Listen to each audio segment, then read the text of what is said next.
What's up, guys? I hope you're all doing well. Today's video is going to be actually more about my minimalism journey. I really love to make videos that I feel like you all can benefit from, where I'm offering something that might be a helpful suggestion that you could apply to your life. But I've been getting a lot of questions just about my own journey, and I thought it might be easiest just to do a quick video on that. So I appreciate your interest, and I hope that you enjoy. So I would say my minimalist journey started in the spring of 2012. I was definitely always interested in downsizing and had been steadily doing that throughout my life in different areas of my life over the years. But in 2012, say in February, April, somewhere around there of 2012, I really committed to making huge changes in my life. I got a health coach, and for 6 months we worked together, and I just noticed right away having somebody who held me accountable for the things that I wanted to do, my goals, made all the difference for me.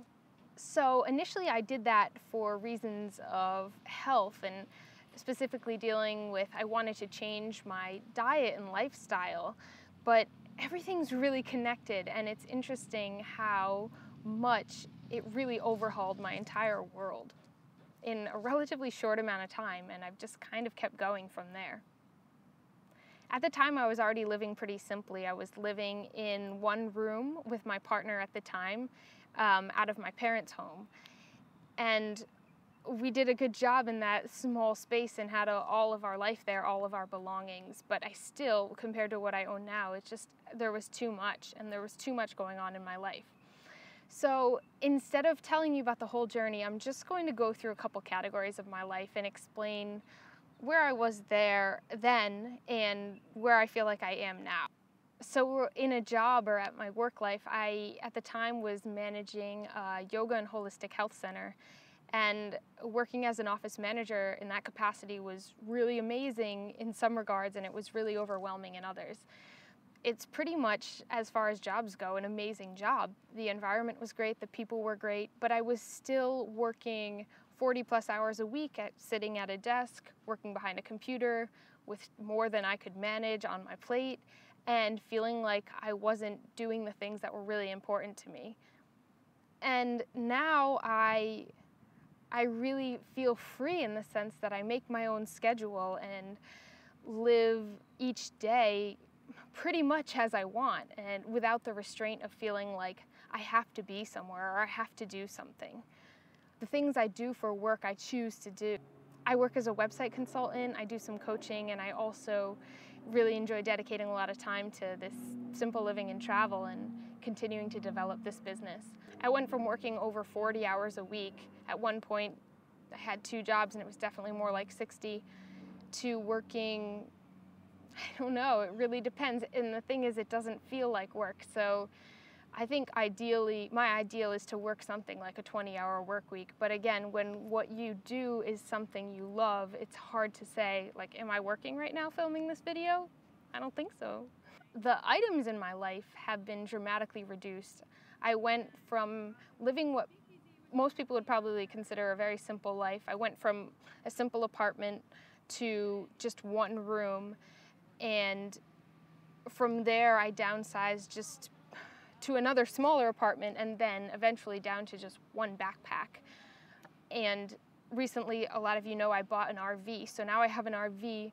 Haven't bought more items yet to fill up the RV, and I don't plan on it. I'm not even attached to always living out of the RV. I still really love living out of my backpack and the freedom to travel that way as well. But I would say what I own has been dramatically reduced, and I don't feel like what I own owns me anymore. Where I live, at the time I was living in Rhode Island, which is where I'm from and where I grew up. My partner and I lived in Costa Rica for a while, and we did a good deal of traveling. We still were traveling as much as possible, a few trips a year, but I felt like I was really tied to Rhode Island, where I was working and he was attending school. Now I feel like I'm tied to no home, and I feel like I've found home within myself, so I can take my life anywhere that I want to on the road and stay there for any period of time and feel safe and settled and secure and feel like I can adventure without losing those benefits of the safety of home. While my body and my health and my movement practices, my diet, all that has changed so much, as I mentioned, that was really what instigated me deciding to go with a health coach and to really commit to that transformation for myself. I thought I ate pretty healthily. I thought that I did a good job moving my body.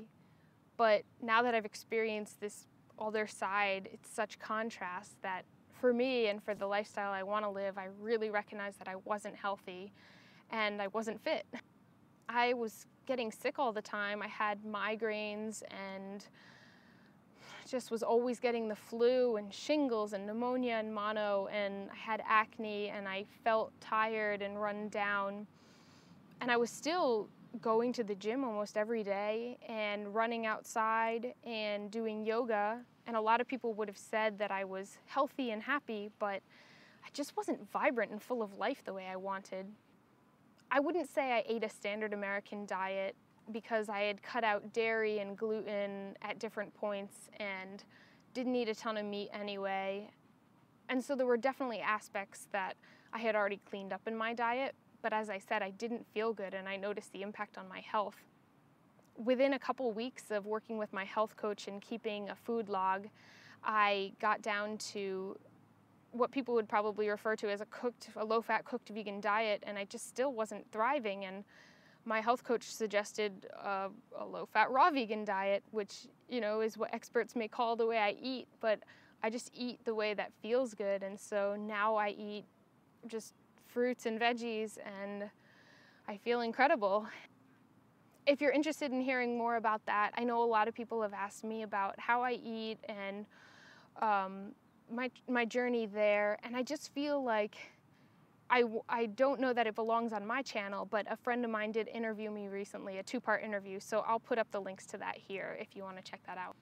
So once I started feeling better in my body because I had changed my diet, I felt like I was sleeping better and I was able to move for the first time in new ways. I had the energy to do that. So now, as opposed to those fitness activities I used to do, I still incorporate a lot of that, and I do a lot of body weight exercises, and I still like yoga and I like to run outside, but I'd say my movement is a lot more dynamic, and mostly I do a lot of partner acrobatics. I've gotten really into that in the last year, and it just feels so free and creative and fun, and it's improved my movement and competency in that area and my strength and my flexibility in leaps and bounds. My relationships have improved so much. My relationship with myself and my relationship with others. I think a huge thing that this journey has provided for me is just self-love and learning how to love myself and learning how to truly, authentically love others and connect with them and appreciate them exactly for who they are, and to do the same for myself. Before I was a minimalist, I don't think I had the time and energy to put towards my relationships. And I know I wanted to, but I was so overwhelmed with everything in my life, I didn't even know how to, and I didn't realize to the degree that that would be nurturing for me. But now the relationships in my life are so important, maybe the most important thing I'm doing, and I can't imagine living without it. Where am I headed next? Oh my gosh, I'm such a junkie for personal development and personal growth. I'm just never gonna stop. I always want to get to the next level and to the next level, to the point where sometimes I have to just be like, Brittany, slow down. There's time, relax and enjoy the journey as well, which, you know, it's just a balance. It's both of those things are so important. I think never get comfortable is something I live by to an extent. Be comfortable for sure, that's important. There's a comfort in getting used to not being comfortable, and I think that I really like playing there. I like doing things that excite me and scare me. and I like putting myself out of my comfort zone. I noticed when I was too comfortable, I wasn't happy and I didn't feel like I was growing, and then doing anything outside of the norm was scary, whereas now it's just a Tuesday. It's just the norm. It's just how I live, and it feels like anything is possible. Overall, I feel just so much more free since I've allowed myself to evaluate my life, brutally write down and scrutinize every last detail, and figure out what was working, figure out what wasn't, and make huge shifts that have been scary and so worthwhile, and continue to do that all the time.